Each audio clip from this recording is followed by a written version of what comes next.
आज गेलो कोकणामध्ये असा रहस्यमय मंदिर बघायला जिथं महिलांना गाभाऱ्यात प्रवेश नाही.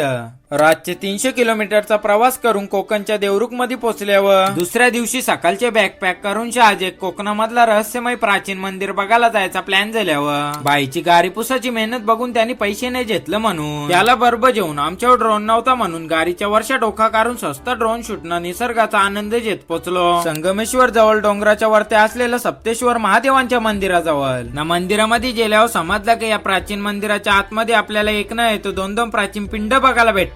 ते म्हणजे वैजनाथ आणि सप्तेश्वर महादेवांचं. आणि या मंदिराच्या गाभाऱ्यामध्ये फक्त पुरुषांनाच प्रवेश आहे म्हणून त्यांचं दर्शन घेऊन मंदिराच्या बाहेर असलेल्या 2 रहस्यमय कुंडांचा स्वच्छ पाण्याचा सुंदर नजारा बघून तर बाई डायरेक्ट शौक झालो. तवरण मंदिराजवळ असलेल्या या काकांनी असं काही रहस्य सांगला जो बऱ्याच लोकांना माहित नाही. हो, जर तुम्हाला कोकणातलं प्राचीन मंदिर माहित असेल तर कमेंट मध्ये हर हर महादेव लिहून याचा फुल ब्लॉग बघायला विसरू नका.